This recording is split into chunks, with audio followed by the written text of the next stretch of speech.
Abra sua Bíblia em Lucas capítulo 11. Lucas capítulo 11. Lucas capítulo 11. Valeu, Juan.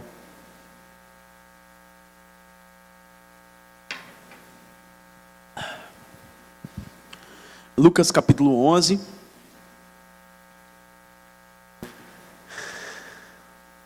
Eu tenho a palavra para compartilhar com você. Mas antes de a gente ler o texto em Lucas 11, só para ficar aí, porque você vai entender quando a gente chegar nesse momento. Estou com duas imagens na minha mente, e esses textos eles estão constantemente vindo ao meu coração, e eu estou refletindo muito sobre isso. Isaías capítulo 6, não precisa abrir, tá? Em Isaías capítulo 6, Isaías, ele era um profeta, não é isso? Amém ou não amém? Sim, gente, amém ou não amém? Isaías era um profeta. Um profeta que Deus chama, Deus está chamando o cara, e agora ele tem recebe uma presença de Deus muito forte, e aí o cara fica, muito cheio de Deus, e agora ele está cheio de Deus, aí o que acontece? Ele fala assim: ai de mim que vou perecendo, ai de mim que sou um homem de lábios impuros, porque habito no meio de um povo de impuros lábios. O que Isaías estava falando nessa passagem? Eu sou produto do meio, eu me tornei produto do meio. Eu convivo com um povo de lábios impuros e acabei tendo o mesmo problema com eles. E já diria minha avó, sua avó também deve falar isso, quem anda com porco, farelo come, né? Não é isso? Sua avó falar com você isso, Mateuzinho? Então, porque você também, né, era terrível, né, filho? Falava, né, que agora você aceitou Jesus. Aleluia. Então, o que acontece? Acontece que Isaías está falando, eu sou produto do meio no qual eu estou, beleza? Tranquilo? E qual era a problemática da época de Isaías? O povo tinha o quê? Tinha o quê? Qual é o problema deles? Lábios impuros, beleza. Fica desse lado aqui com Isaías. Do outro lado, a gente vê lá em Samuel, 1 Samuel capítulo 10, Samuel vira para Saul. Quem foi Saul, gente? Primeiro rei, não é isso? Primeiro rei. E aí Saul, que ainda nem era rei, ele vira para ele e fala assim: Saul, vai lá com os carinhas lá, os profetas, eles vão descer do monte, porque eles estão adorando. Quando eles descerem do monte, você vai conversar com eles, você vai estar junto com eles, e você vai estar no meio dos profetas, e você vai ser transformado, e você vai profetizar. Aí, olha só o princípio aqui que eu quero lançar como base dessa palavra. Aí, Saul era profeta? Saul era o quê? Rei, ok? Eu estou amando a participação de vocês, muito legal. Saul era profeta? Saul era o quê? Porque depois numa brigadinha vocês melhoram, né? Pode fazer um melhor de primeira, vai ficar muito legal. E aí, Saul não era profeta, Saul era o quê? Rei. Aí agora ele se encontra com um grupo de profetas. E aí a Bíblia fala, se você abrir aí no capítulo 1 Samuel capítulo 10, vai falar bem assim, que Saul foi transformado em um outro homem e começou a profetizar. Presta atenção, de um lado, eu tenho aqui um cara que era profeta, e agora andou com uma galera que tinha os lábios impuros, e se tornou de lábios impuros, ok? Que era quem esse cara daqui? Isaías. Do outro lado, eu tenho um cara que não era profeta, e começou a andar com profeta, e começou a profetizar, beleza? O que eu entendo com isso? Pastor, onde é que você quer chegar com isso, para lançar fundamento na sua palavra? Eu quero chegar ao seguinte: primeiro, dependendo do grupo que você anda, você se torna igual a eles. Ok? Essa é a primeira parada aqui, Vitória. Dependendo do grupo... Ela morreu de vergonha. Dependendo do grupo que você anda, você vai se parecer com eles. Tem uma pesquisa, a gente já falou isso aqui, que você é a média das 5 pessoas que você anda. E dos livros que você lê, né? Aí, geralmente, o pessoal fala dos livros que você lê e fala: não gosto de ler livro, então piorou. Dependendo de quem você anda, dá tudo dentro de você anda. Você anda com uns caras legais, você vai, se você anda, só Jesus. E aí, o que acontece? Isaías começou a conviver, estar junto, né? Você já, quando você é, adolescente aqui, né? Às vezes os meninos começam a falar uma gíria, todo mundo começa a falar gíria. Aí, às vezes, a mãe fala assim, vou falar com a Vitória aqui, Vitória já está interagindo comigo, né, Vitória? Aí você está falando igual fulano de tal. Aí, por quê? Porque está andando muito e acaba se parecendo. Já teve alguma experiência dessa aí? Da mesma forma, 1 Coríntios capítulo 15, versículo 33, fala que as más conversas corrompem os bons costumes, ok? Então, eu posso ter algo bom que vai ser corrompido com uma conversa. Olha só que parada doida. Uma conversa pode corromper algo bom, um costume, algo dentro do meu coração pode ser corrompido. Isaías, ele estava nessa pegada, era um profeta, e agora ele é contaminado, porque ele estava andando com a galera. Primeira reflexão aqui, acho que está muito explícito, começa a olhar com quem você anda, né? Acho que isso aqui não precisa nem pregar para você, porque já está mais que na cara isso aqui. Mas não é sobre isso que eu quero falar. É que muitas vezes nós temos medo de ser contaminados. Sim ou não? E às vezes você, com medo de ser contaminado, você muitas vezes não se relaciona com pessoas. E aí, Jesus, ele andava com pecadores, sim ou não? Mas ele era contaminado com os pecadores? Jesus, ele ia lá, conversava lá com a prostituta, e ele se envolvia com a prostituta? Não, muito pelo contrário, ele trazia vida para ela. E aí, o que eu quero chegar com você? Ou você é influenciador, ou você é influenciado. Mas por que, pastor, você está falando isso no contexto espiritual? Eu estou falando isso para você porque, dependendo do que você está construindo com sua vida com Deus, você pode ir em qualquer lugar e você vai ser contaminado. Mas se você está construindo uma vida com Deus, internamente, no seu lugar secreto, você vai em qualquer lugar e não é contaminado. Jesus entrava nas mais profundas trevas e saía de lá brilhando como a luz. E ele contaminava, ele influenciava. E é o que eu falo com as pessoas, né? Jesus, no Antigo Testamento, se eu toco no leproso, eu me torno... Ótima participação de vocês, gostei, tá? Eu me torno leproso. No Novo Testamento, Jesus é cercado por 10 leprosos e ele se torna leproso?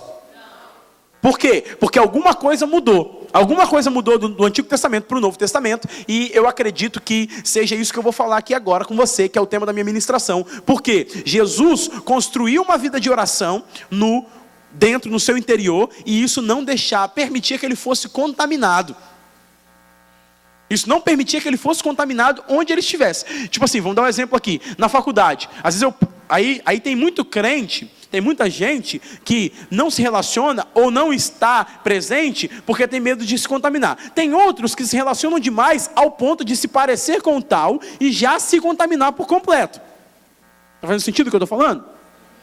Tem outros que lutam para não se contaminar, mas acabam se contaminando de forma sutil e falam assim: caramba, isso aconteceu comigo? Cara, olha aqui que tá. Peraí, peraí, Deus, mas eu sou de Jesus. Peraí, cara, eu estou fazendo isso aqui? E tipo assim, não percebeu o quanto se contaminou. Esse é o efeito invisível da cultura. Porque a cultura tem poder de influenciar você sem que você perceba que está sendo influenciado. Tá? E uma das palavras para cultura é cultivar, ok? Então, o que eu estou cultivando? Eu lembro que nós temos, né, o coqueirinho lá da nossa sala, que hoje já não está na nossa sala, a gente deu. Mas tinha um coqueirinho na sala, uma planta, e aí molhava uma vez por semana. E uma vez nós viajamos, ficamos 2 semanas, acho que fora, né? Hã? Deu não? Mas tá onde então? Na casa da sua mãe. Então você deixou na casa da sua mãe, que o Daniel estava comendo a areia do negócio. Tá ok, então não demos, Gabi, cadê Gabi? Não demos, está na casa da sogra, porque o menino está comendo planta. Lá em casa tem um menino que está comendo planta e terra. Aí é melhor, né? Porque, enfim, seria mais barato comprar terra do que comida para ele. E aí o que acontece? Paulo já falou, não demos não, foi Gabi que deu, eu não estou sabendo, né? Enfim, eu estava no coqueirinho, né? Quando fui interrompido pela minha digníssima esposa. Ok. Então, viajamos, ficamos 15 dias fora. E aí molha uma vez por semana. E aí bate sol da tarde, no nosso apartamento bate sol da tarde.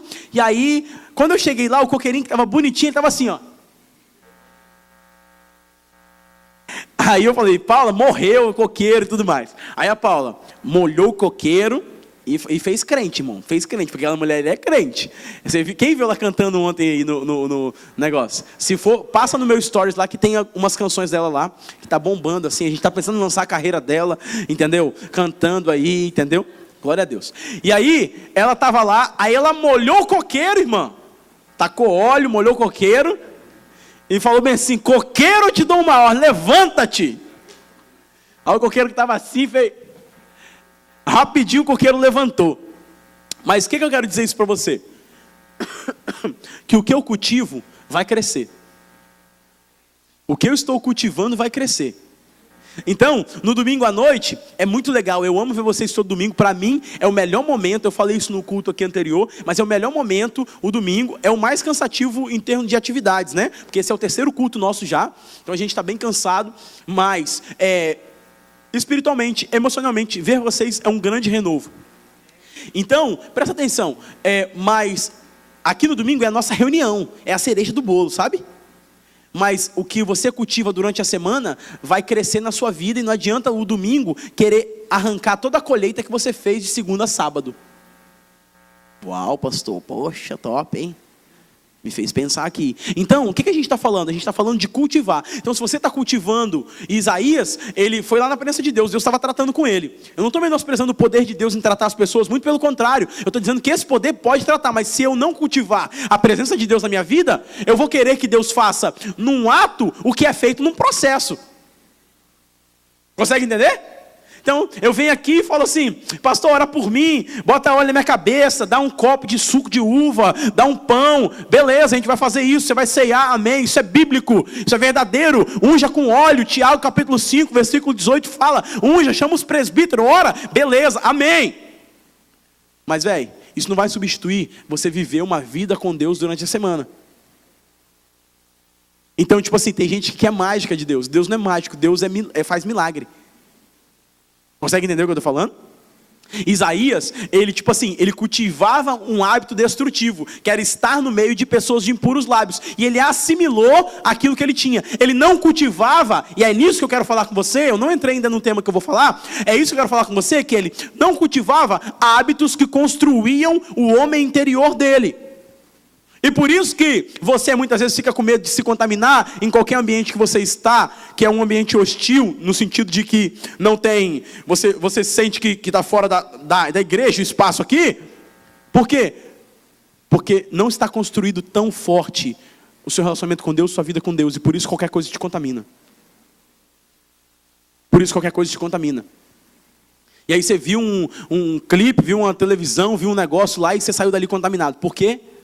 Porque o problema não é as pessoas de lábios impuros. O problema é o que você tem construído no seu interior com Deus é tão fraco, que qualquer conversa de lábios impuros corrompe o que você tem dentro. O problema não é o ambiente que você vai. Claro, gente, claro que tem lugar que eu não me sinto bem se eu for. Não é minha pegada, não vou me sentir à vontade se eu for. Não estou falando que você vai para qualquer lugar, não estou falando isso não. Mas é até os lugares que você frequenta diariamente. Se você não está construído bem com Deus, você é contaminado. E aí você não se torna um influenciador, você se torna um influenciado. E aí o problema não é a geração que tem os lábios impuros. Ah, pastor, mas todo mundo está indo para o inferno. Legal. Mas você está sendo influenciado por eles ou você está construindo uma vida com Deus no seu relacionamento com Ele? Então, nosso papel aqui como igreja é te ensinar e te instruir, te dar ferramentas para você construir um lugar para que você não possa ser contaminado. Jesus, em todos os lugares que ele ia, cara, a capacidade que ele tinha de não se contaminar era muito grande. Agora eu pergunto, por quê? Por quê? E é sobre isso que eu quero falar depois da minha introdução para você. Amém? Lucas capítulo 11. Lucas 11, amém?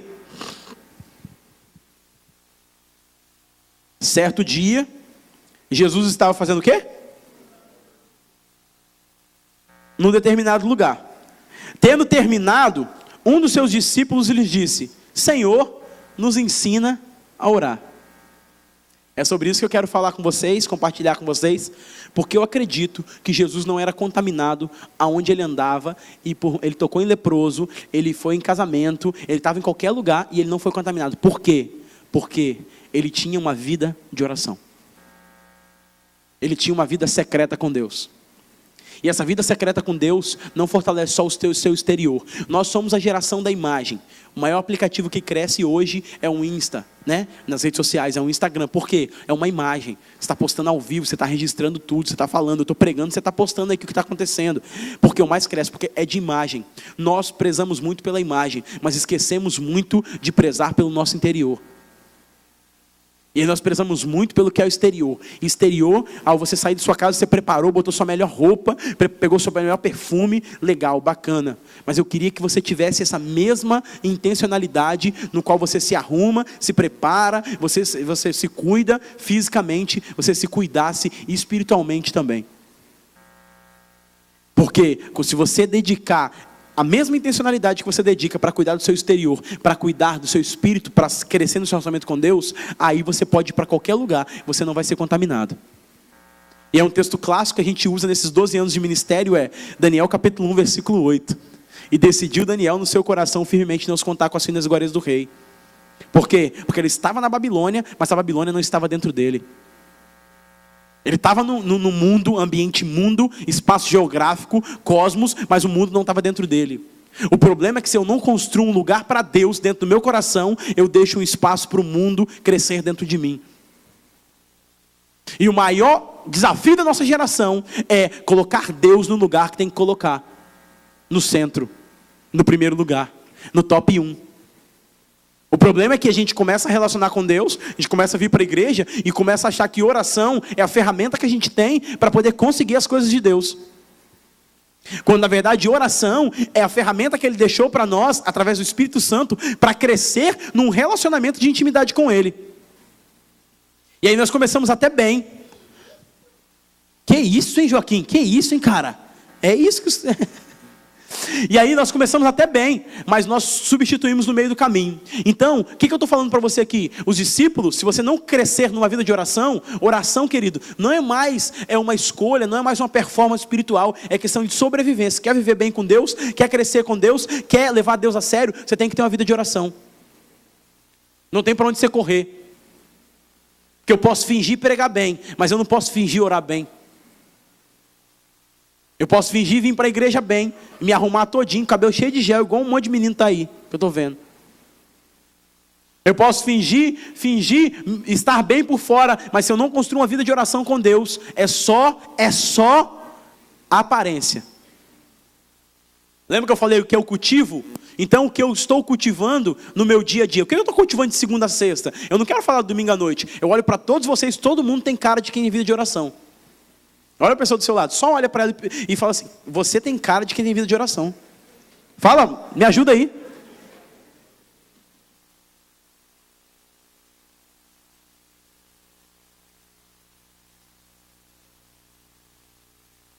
Mas presta atenção. Não é mais sobre a reunião das duas rápidas, duas lentas, uma no ofertório, uma palavra de 40 minutos. Não é mais sobre isso no domingo. É sobre a segunda a sexta. Avalia como é a sua rotina. Aí nós estamos falando o quê? De uma rotina de uma geração pós-moderna. E aí, se eu falar com todos vocês e perguntar aqui, todo mundo vai falar a mesma coisa. Não tenho tempo. Não tenho tempo.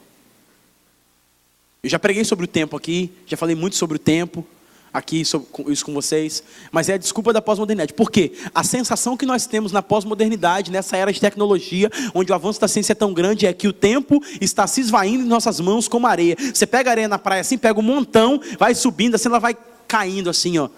É assim que é o seu tempo, muitas vezes. E aí você está aqui no mês de agosto, e semana que vem, queridos, eu completo 10 anos de casado com essa mulher linda e maravilhosa que está ali, delícia, linda, gata, ó, tigrão, né? Ela me conhece. Presta atenção. Aí quem não é casado fala: nossa, que brega. Casa pra você ver, irmão. Casa que você vai ver. Casa, Amanda, só casa. Te falo, só casa. Quem não tem idade lava a louça, tá bom, Vitória? Aquela riu altão.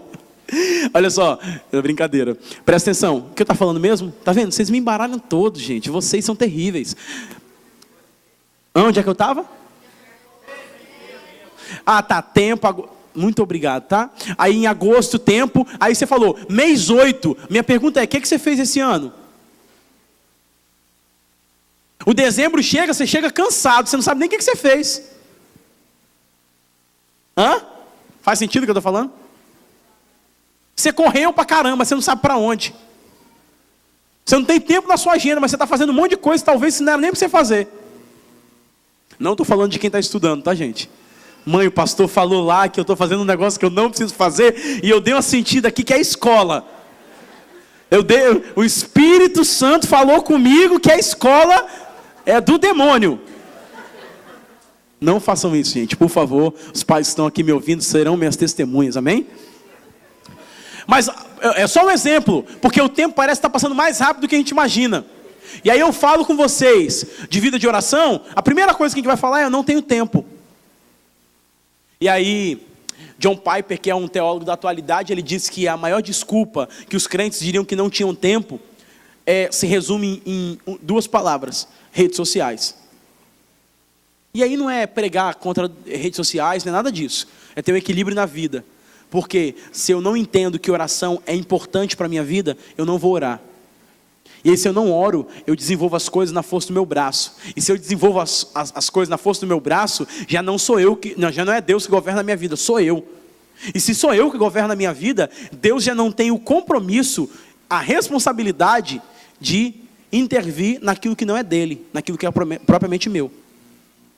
E eu me digo crente, eu frequento a igreja, mas na verdade eu sou um crente ateu na segunda-feira, porque eu não levo Deus para o meu dia a dia. Se eu não levo Deus para o meu dia a dia, eu sou um crente confessional e não um crente praticante. Se eu sou um crente confessional, de boca, e não praticante, então eu sou um crente na boca e um ateu na minha vida. Tudo bem, gente?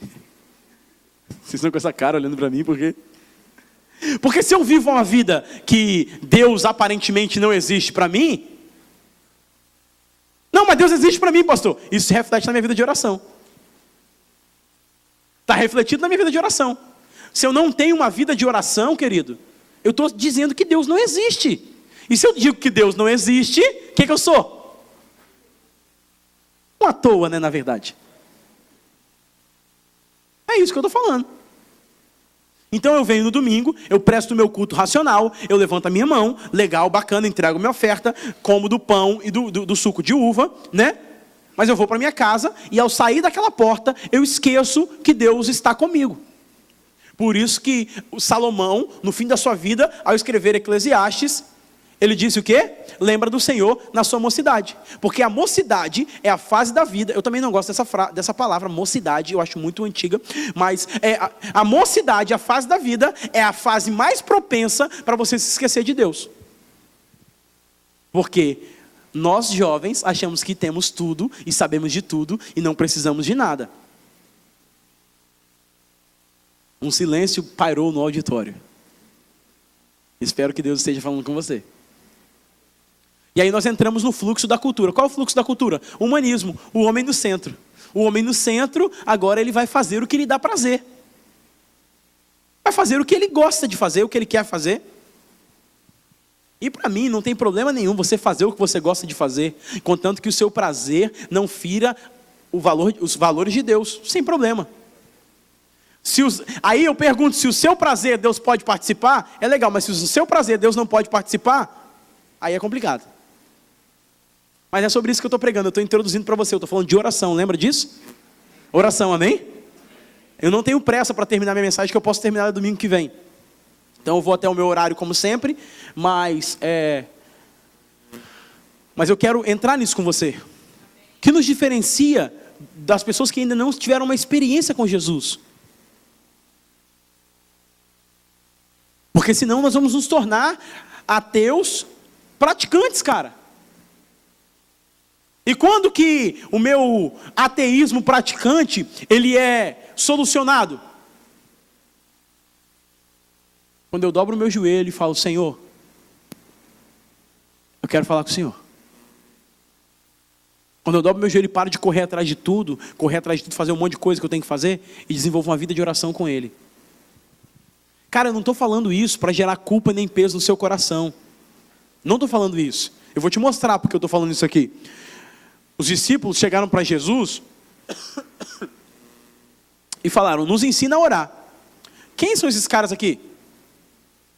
Os 12, ok? Não é isso? Se os 12 apóstolos de Jesus não sabiam orar, eu dizer para você aqui que eu não sei orar, eu estou bem. Está entendendo o que eu estou falando? Então, não vem com esse papo, o pastor está me ofendendo porque eu não tenho minha vida de oração. Não estou falando isso. Estou mostrando na Bíblia para você que os discípulos falaram, nós não sabemos orar, Jesus nos ensina. O X da questão aqui não é eu reconhecer a minha capacidade de não estar orando. É eu reconhecer a minha capacidade, a minha necessidade de começar a orar. Amém ou não amém? Não é ficar só nessa parada, eu não estou orando, não estou orando. Beleza, Deus já sabe. Você não sabe nem orar. Eu não sei nem orar. E agora? Para eu sair do ateu praticante, do cristão ateu, para o cristão realmente que confessa Jesus, mas vive Jesus. Como que eu vou fazer? É esse texto que nós lemos aqui, que ele mexe muito comigo, ele tem mexido comigo. Porque Jesus tinha a prática da oração. E a prática da oração na vida de Jesus despertava os seus próprios discípulos que o conheciam a orar também. Então os caras olhavam Jesus orando, falavam, caramba, rapaz, ao ponto deles falarem assim, cara, ensina pra gente o que você está fazendo. Olha que doideira isso aqui. Porque aí olha só, eu imagino assim, Pedro, analisando a Bíblia, tá? Pedro falando assim, Jesus, me ensina a orar, porque você ora com tanto fervor, com tanto prazer, eu quando oro durmo. Mateus 17, só para embasar o que eu estou falando. Estava no monte, Pedro dorme, Jesus vai orar, ele dorme. João, Senhor, me ensina a orar, porque quando eu começo a orar, dá um sono danado. Eu acho que oração é até Rivotril, porque eu vou dormir, vou orar, e falo, Senhor, daqui a pouco estou dormindo. Por quê? Porque a vida de Jesus inspirava oração. A vida de Jesus inspirava prazer na oração. Uma pergunta que eu tenho feito para mim, e faço para você também. Será que a sua vida inspira alguém a orar? Será que a sua conduta, a sua vida inspira alguém a querer se aproximar de Deus? O que é oração, gente? Oração é a ponte do natural para o sobrenatural. Então oração é a conexão com Deus. Será que a minha vida de oração faz alguém querer orar? Vocês estão comigo, gente? Amém ou não amém? Estão olhando com minha cara de desespero. Aí, eu gosto de contar minhas histórias, né? Porque além de ser engraçadas, são as minhas histórias, né? E aí eu lembro que, quando eu tinha uns 16 anos, assim, o apóstolo ia muito para o monte, né? Eu não fazia nada, irmãos. Fazia nada. Tipo, alguns adolescentes aqui. Tudo bem, é assim que funciona. Aí o apóstolo ia orar, subiu o monte. Jair pegou essa época também, né? Jair pegou assim, Jair. Lembra assim. Aí, ia orar. Aí o apóstolo ia orar, e daqui a pouco o apóstolo ia lá no meio da pedra, daqui a pouco ele estava lá adorando, orando e tal, e estava muito empolgado, sabe? E eu estava assistindo, né? Porque eu não ia, tipo, para orar mesmo. Eu queria orar, mas eu não sabia orar, sei lá. Aí eu estava lá, e ele vendo ele orava, e daquele, né, e tudo mais, estava adorando, daqui a pouco ele ajoelhava, cara, na pedra. Falava, paz, ele de oração. Beleza, aí daqui a pouco eu ia lá perto dele, né, porque eu tinha orado. Eu ia perto dele, e aí, apóstolo? Ele não falava nada, ficava lendo a Bíblia, orando. Poxa vida, hein? E eu ficava assim, sabe, mó. Aí beleza. Eu vi o que ele estava fazendo, eu achava super da hora. Aí eu falei, vou ajoelhar, né? Sabe, se eu ajoelhar aqui. Ajoelhava, irmão, 1 minuto, pedra doía, magrela, com os joelhos, tudo, coisa tirava. Falava, vou sentar mesmo, né, Senhor? O Senhor sabe que, né, conhece teu servo. Beleza, nada. Ia embora e eu ficava conversando e tal. Até um tempo ele parou de me levar para o monte. Ele falou assim, menino, enjoa demais. Teve outra vez que eu estava lá em Belo Horizonte, numa conferência chamada The Call, de 10 da manhã até 10 da noite, Murilo. Era oração e adoração e jejum. Olha só, era nível alto, tá? Falei, Senhor, eu te quero, então eu vou fazer esse jejum. 10 da manhã até 10 da noite, Vinícius. Falei, Senhor, segura as ondas. É bom que eu economizo, não tinha dinheiro muito.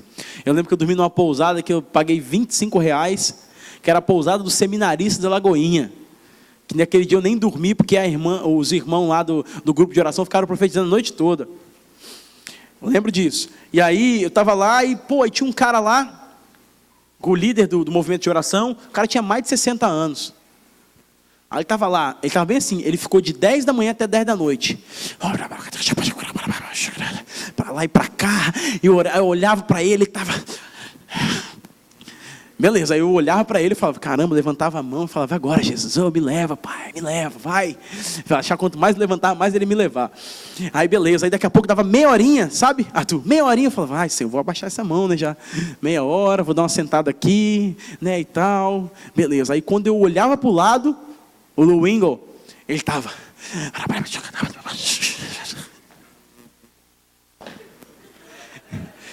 Aí eu sentado, eu falei, Jesus, esse velho tem 60 e poucos anos, eu tenho 22, levanta Diego, vamos para cima, ora. Aí começava, dava meia hora, acabava o latim da oração, eu sentava de novo, e isso foi o dia todo, gente, foi o dia todo. Vou confessar para você aqui, 10 horas é muito tempo orando, tá? Na moral, mas eu venci, aleluia. Contar os momentos que eu dei uma pescada, né? Isso acontece. Mas, o que eu quero dizer para você? Que a vida daquele cara, a vida do apóstolo, né, quando eu estava adolescente, experiências, me inspirava a querer orar. Tipo assim, eu olhava e falava, cara, o que você está fazendo é da hora.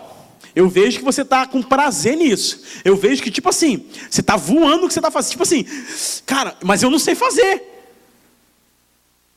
Aí eu tentava e durar meia hora, o cara fazia 10 horas assim, ó. Aí daqui a pouco ele vinha, e ele vinha, né, e orava, meu Deus, ele endoidava o velhinho, velho. Na moral, eu nunca vi um velhinho mais pancado igual aquele cara. Ele já, rapaz, tinha hora que ele estava só assim, ó. Para ele falava. Sabe por quê? Porque a vida dele inspirava uma vida de oração. Não era uma oração bonita. Até mesmo que boa parte eu não entendi que era inglês, né? E aí, não era uma oração bonita. Mas era a vida dele. Eu olhava para aquele cara e falava, cara, eu preciso orar, meu Deus, Senhor. É o que eu imagino que os discípulos fizeram. Ele via Jesus orando, rapaz. Jesus viajava de barco, pegava o barco, multiplicava pão, orava por um monte de gente. Não sei se você teve experiência de orar por um monte de gente, não. Não sei se você já teve essa experiência, fica morto, quebrado fisicamente. Jesus, em Lucas 4,38, orou a noite toda por todo mundo na aldeia de Cafarnaum, depois de curar a sogra de Pedro. Tá? Para você que não gosta da sogra de Jesus, Pedro levou Jesus para curar a sogra. Tá bom? Amém? Amém? Glória a Deus. Então leva Jesus para curar sua sogra, amém? Glória a Deus. Outra pregação aqui, mas não é essa não. Aí Jesus ficou a noite toda na aldeia de Cafarnaum. Na noite toda, quando eu fui a Jerusalém, eu fui nessa cidade, eu fui na suposta casa da sogra de Pedro. Jesus ficou ali orando a noite toda. E a Bíblia fala que todos que vinham até ele curava. Bicho, imagina, todo mundo, vai, um por um, vem, faz fila. Jesus orando por todo mundo. No outro dia de manhã, Jesus sai dali, e a Bíblia fala o quê? Ele foi orar. Jesus pega e multiplica pães para mais de 10.000 pessoas. Sai dali, ele atravessa e orar. Jesus recarregava de noite para liberar de dia. Jesus tinha uma vida de oração e por isso ele não se desgastava no que ele estava fazendo. O negócio é que a gente não quer ter uma vida de oração, quer fazer um monte de coisa no nosso dia, na nossa vida, e acaba se desgastando. Porque todo abuso nos nossos limites vai nos levar a um quadro de exaustão. Mas Jesus, ele tinha vida de oração. Jesus tinha prazer, os caras estavam olhando Jesus, e Jesus subiu um monte para orar. Aí os caras não aguentavam, dormia. Pega Mateus 17 para você ver. Jesus orando, Jesus pegava o pão, olha que da hora, pegava o pão, partia o pão, Senhor, eu te dou graças, toma, recebe.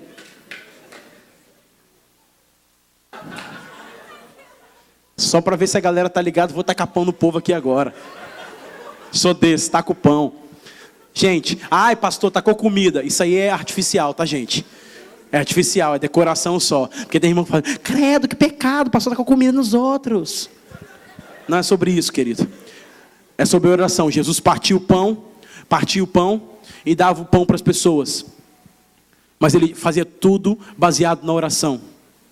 Tudo que Jesus fazia era baseado na oração. A vida dele era uma vida de oração. E essa vida que ele tinha inspirou os discípulos. Os 12 estavam andando com ele e falavam, esse cara só pode ser doido. Um dia ele estava andando, uma mulher toca na barra do vestido, na barra do manto de Jesus, no talite dele. Toca na barra. Ele fala bem assim, de mim saiu virtude. Imagino eu, Pedro, gritando, mestre, você está doido, você está tomando muito sol na cabeça. Que virtude, todo mundo te aperta, Jesus.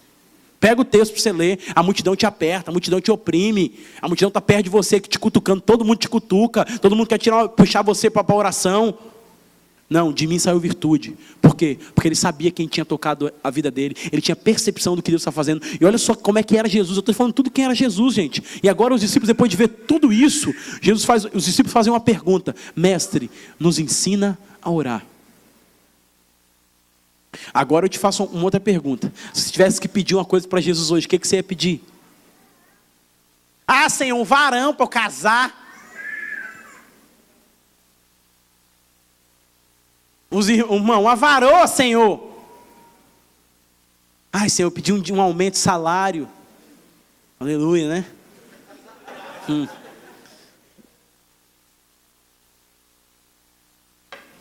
Os discípulos não falam, Senhor, compra um barco novo para a gente, Senhor. Nosso barco está muito capenga, não consegue, uma tempestade está cheia de buracos aqui.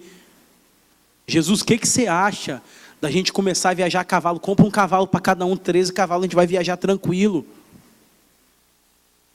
Os discípulos tinham a oportunidade de pedir ao mestre da vida tudo. E eles pedem, me ensina a orar. Me ensina a orar. Por quê?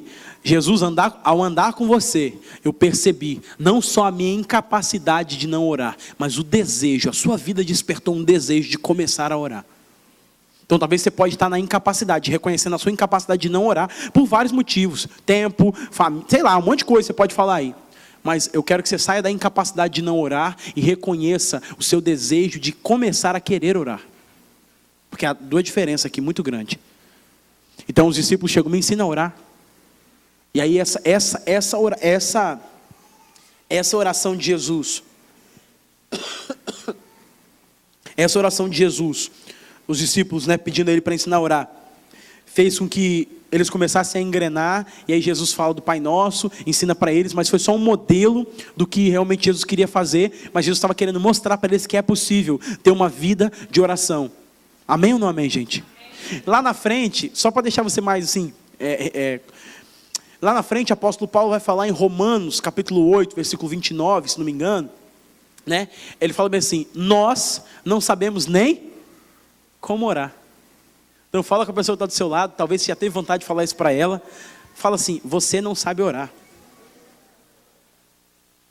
Aí você vai quebrar toda a religiosidade dela, porque ela acha que sabe. Ela acha que sabe, e ela usa palavras difíceis para querer enganar Deus. Ela usa palavras difíceis para querer, né, chamar a atenção de Deus. Olá, Deus soberano, eterno, magnífico.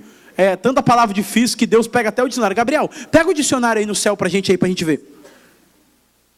Gente, oração, presta atenção. Oração é falar com Deus. E falar com Deus com o coração e com verdade. Amém ou não amém? Oração não é imitação. Aí eu vi o irmão do lado orando, que parece que até o irmão que está do seu lado no culto ora mais que você. Aí você está olhando e fala, o irmão está, oh, aleluia. Você está olhando para ele e fala, cara, esse cara ora, hein? Mas não estou falando de uma performance, eu estou falando de uma vida. Amém ou não amém? Nossa geração é muito performática. Já falei da imagem aqui. Já falei da imagem com você. É tudo a imagem, então é tudo performance. É tudo avaliação. Ei, qual é a sua nota? Não, cara, oração não é isso não. Jesus já começa a oração, os discípulos que andaram com ele, os apóstolos, já começam falando, eu não sei orar. Se os apóstolos não sabem, não disseram que não sabiam orar, apóstolo Paulo, que foi assim, coisa pouca do Novo Testamento, apóstolo Paulo foi pouco influente, né, no Novo Testamento, e ele disse, nós não sabemos como orar, mas o Espírito intercede por nós com gemidos inexprimíveis. Aqui está o segredo. Onde é que está o segredo? Encontrar ou se render e andar no Espírito para que Ele possa interceder por mim e por você. Amém ou não amém? Então, esse diagnóstico dos discípulos falando, Senhor, nos ensina a orar, abriu espaço para eles crescerem com Deus na sua jornada. Então, o que a gente precisa hoje é entender: Senhor, me ensina a orar. E agora eu listei aqui quatro etapas, 4 fases, 4 momentos ou 4 motivações que nós muitas vezes desenvolvemos uma vida de oração. Primeira delas não quer dizer que necessariamente é a primeira em ordem cronológica ou ordem de importância, mas é a primeira que eu estou falando aqui. Necessidade.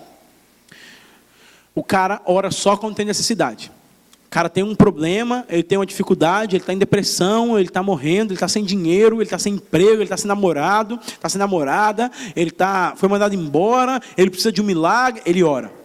Quando ele não precisa de nada, ele ora. Não. Então essa motivação é uma motivação baseada nas necessidades.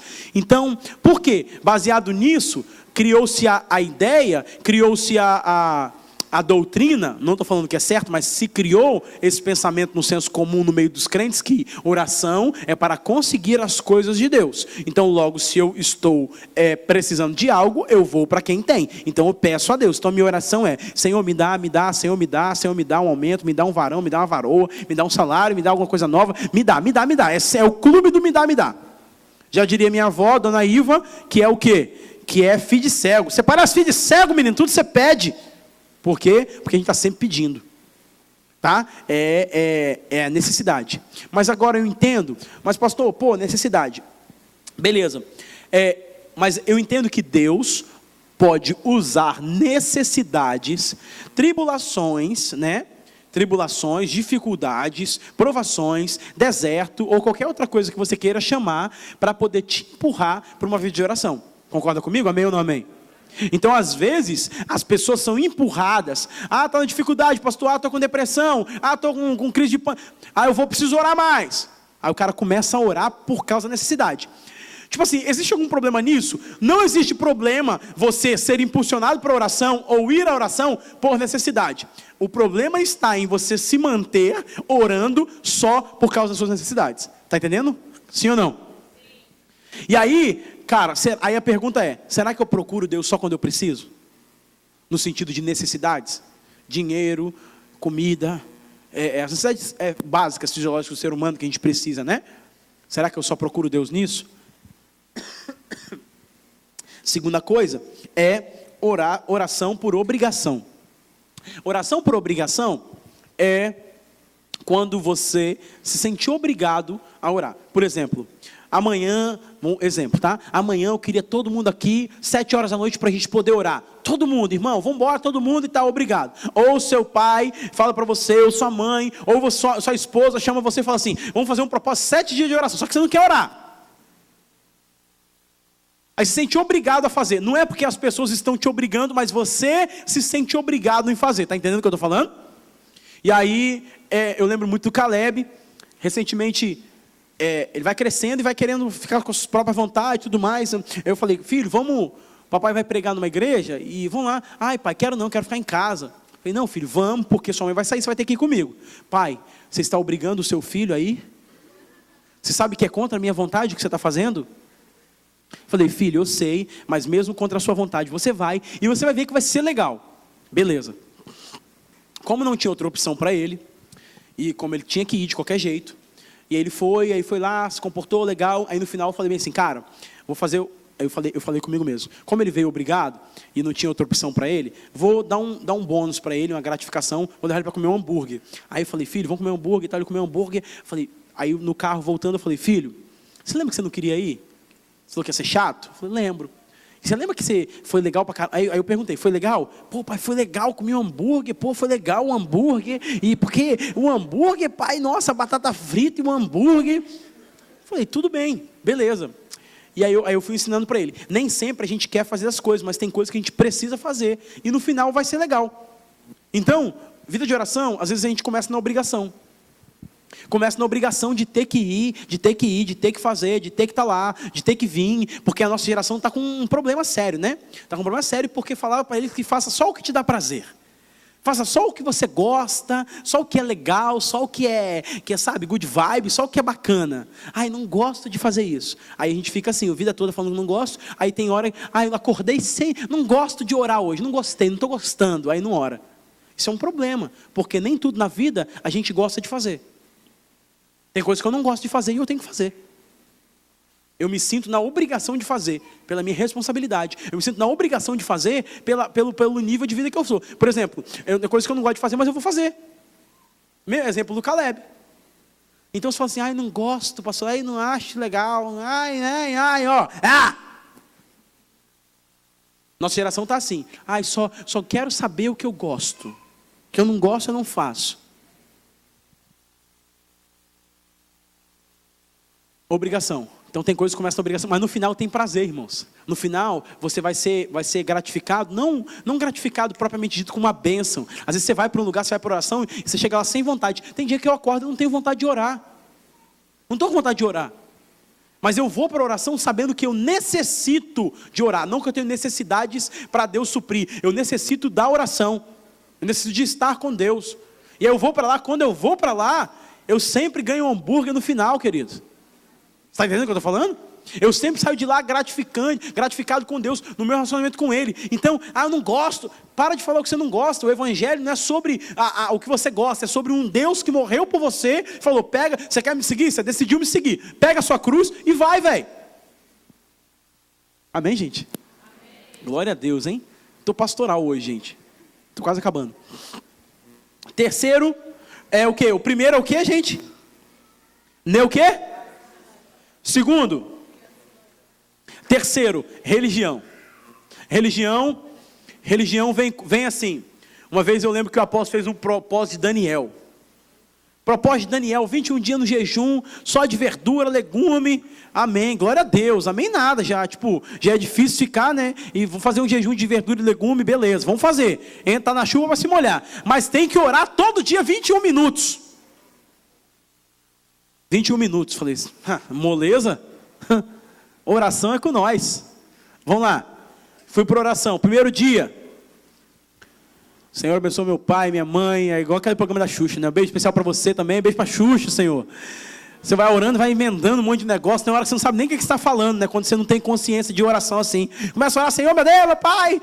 E eu lembro disso, que a pessoa que perde a consciência, perde a noção na hora de orar, né? O cara falou, o diabo vai se converter em nome de Jesus. O cara falou isso uma vez, no testemunho. O diabo vai se converter em nome de Jesus. Não, aí, na verdade não. Ele falou que na oração dele, o diabo falou com ele. Não, vai se converter em nome de Jesus. Eu falei, é igreja, gente. Igreja tem de tudo. Aí, presta atenção.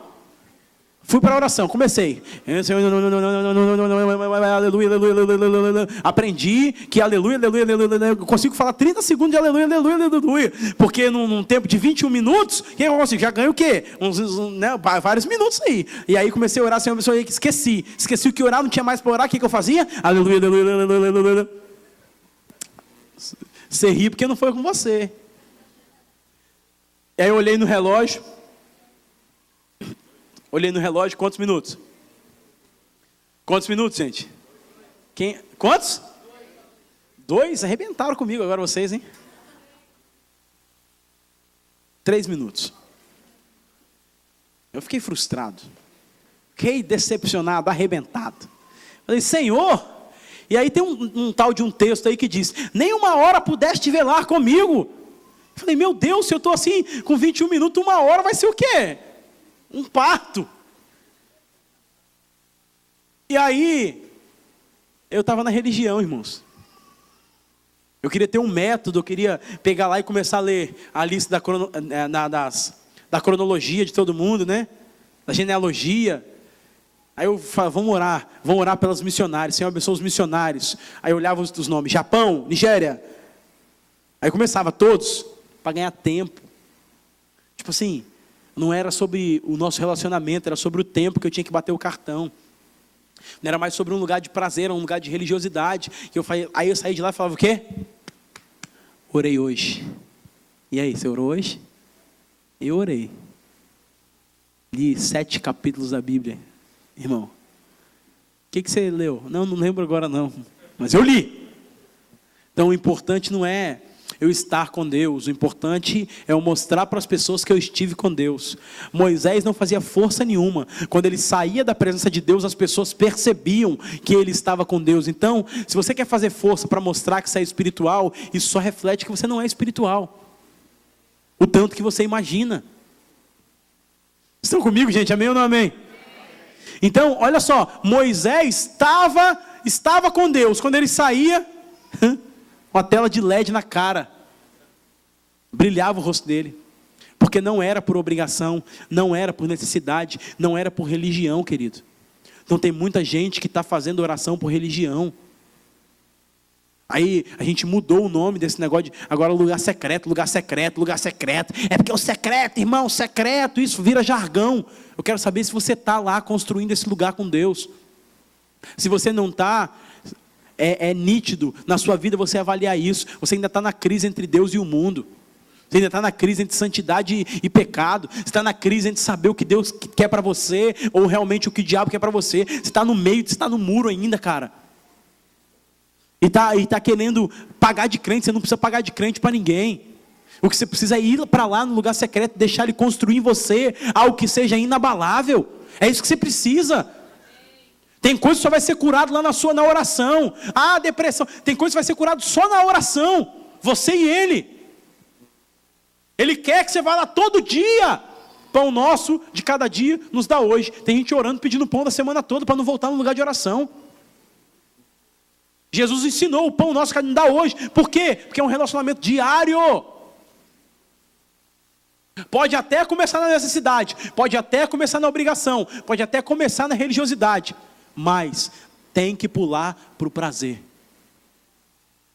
Pensa em alguém que você gosta de ficar junto, conversando. Não é ficar não, irmão, presta atenção. Atenção, caramba. Pensa em alguém que você gosta de passar tempo junto. Só olhou. Minha namorada, eu gosto de ficar junto com ela. Jesus, mas quem? Minha família, meus filhos. Ótimo. Pensa em alguém que você gosta de passar tempo junto. Mas você gosta, sim, velho, você gosta de passar tempo, você almoça já pensando no café da tarde, que a pessoa fica ali. Pensa em uma pessoa agradável que você gosta de ficar. Que você almoça na mesa do almoço, está na mesa do almoço e já quer botar o café ou já emenda. Se deixar. Se tiver café, né? Porque lá em casa os irmãos tomam as cápsulas tudo. Hoje o Heitor foi lá, não tinha uma cápsula nenhuma de café para ele. Por quê? Por quê? Os irmãos jovens dessa igreja. Mas glória a Deus. Juliele, ó, Caleb é profeta, denunciando aí, ó.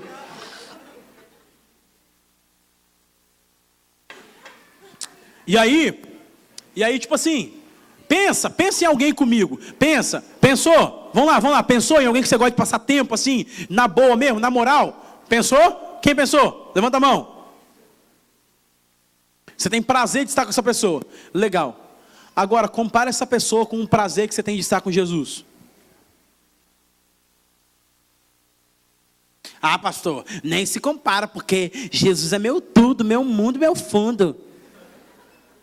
As frases dos crentes, velho, nossa, os crentes têm que ser estudados pela NASA, que eles têm resposta pronta para tudo. Para tudo você fala com o cara, está amarrado em nome de Jesus. Tem resposta, você sabe que as respostas prontas e automáticas roubam de nós a capacidade de refletir e fazer uma autoavaliação? Pergunta aqui, irmã, tudo bem? Tudo na glória, pastor, tudo no xeramanacaias. O que ela fez? Ela respondeu automaticamente. E aí, a resposta automática roubou dela a capacidade de refletir em como ela está de verdade. Como é que você está? Por isso que eu pergunto 2 vezes.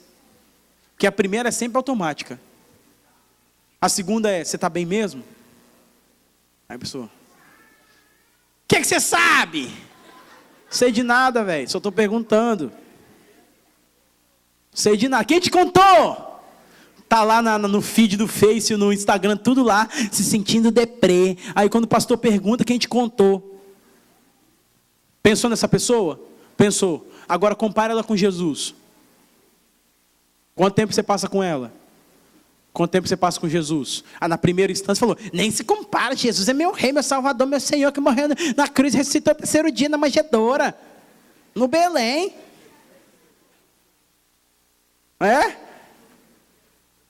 Ai, pastor, até me arrepiei aqui, está amarrado, você falando essas coisas.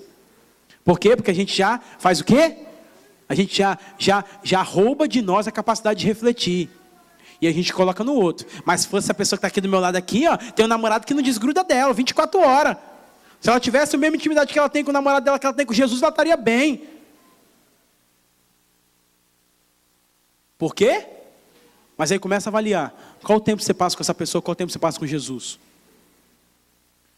que você entrega de melhor para essa pessoa e o que você entrega de melhor para Jesus? Tá apertando, hein, irmão? Tá doido? Tinha que ficar em casa hoje, tem gente falando aí. Porque às vezes a gente quer oferecer para Jesus o que sobra e para outras pessoas o nosso melhor. A gente só vai orar quando está com sono, porque é bom que a gente ora pouco. A gente não entrega o melhor para Jesus. O horário que tem mais pique, mais disposição, a gente não entrega para Jesus. Vai entregar assim, ai pastor, não consigo orar, por quê? Eu vou ler a Bíblia, eu durmo. Que hora você lê a Bíblia? 3 horas da manhã, depois que eu fiz tudo que eu tinha que fazer no dia. O que você está dizendo para Jesus? Jesus, você não é a minha prioridade. Você não tem espaço aqui. Eu sou um cristão confessional, mas eu sou um ateu praticante. Desconcertou agora, hein, velho? Por quê? Porque eu tenho muitas desculpas, tá? Eu tenho desculpa, eu não tenho tempo, eu trabalho muito, eu acordo 4 horas da manhã, eu trabalho o dia todo, eu tenho isso. Aí a gente sempre tem... E aí fala, cara, aí a gente espera que Deus fale assim, cara, eu te compreendo, cara, poxa, você é muito legal mesmo. Não precisa orar não, pode ficar tranquilo aí com a sua vida, fica de boa, beleza. Mas porque a gente quer, a gente arranja tempo, sim ou não? Então a gente não é que a gente não tem tempo, a gente não tem prioridade. Deus não está na nossa lista de prioridade. Porque o que eu tenho... Eu não posso falar para minha esposa e meus filhos ali que eu não tenho tempo para eles. Falar em tempo, meu tempo acabou, tem 1 minuto. Então, gente, eu quero falar para vocês rapidinho para a gente terminar. Eu não posso falar para o meu filho. A Paula fala assim, amor, e aí? Você não tem... Não, amor, não tem tempo para você. Te amo, mas não tenho tempo para você. Te amo, mas não dá para sair com você. É assim que funciona? Não é. Então hoje a gente tem uma boa hora para o violão. Olha que sensibilidade do violão, gente. Vindo, tal. Glória a Deus, há um fogo em mim, eu vou queimar. Música da lua de mel dele, gente. Sempre que vocês estão rindo.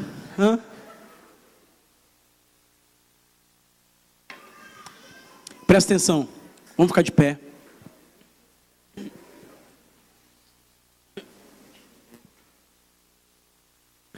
Senhor, nos ensina a... Senhor, nos ensina a... Essa vai ser a sua oração agora, amém? Não anda mais, não conversa mais. Mas fala com Deus. Isso não é para envergonhar você, é para te posicionar, amém? Isso não é para envergonhar, é para te posicionar. Feche seus olhos, coloque sua vida diante de Deus.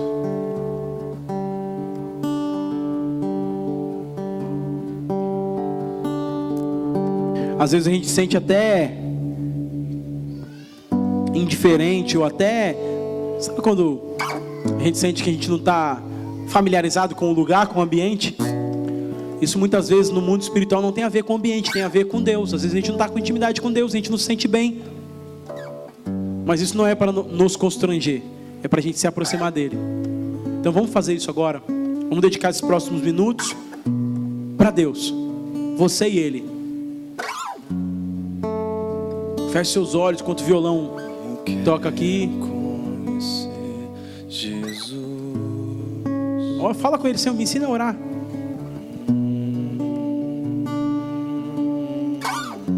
Você e ele agora. Não tem a ver com religião, não tem a ver com pastor, tem a ver com você e ele.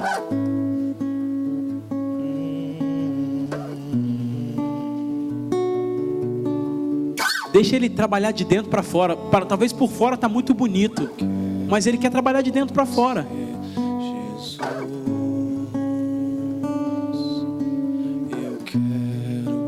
Vamos lá.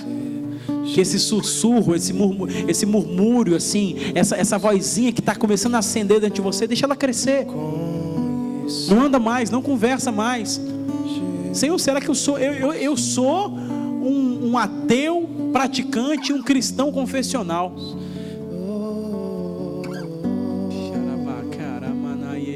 Fala com ele.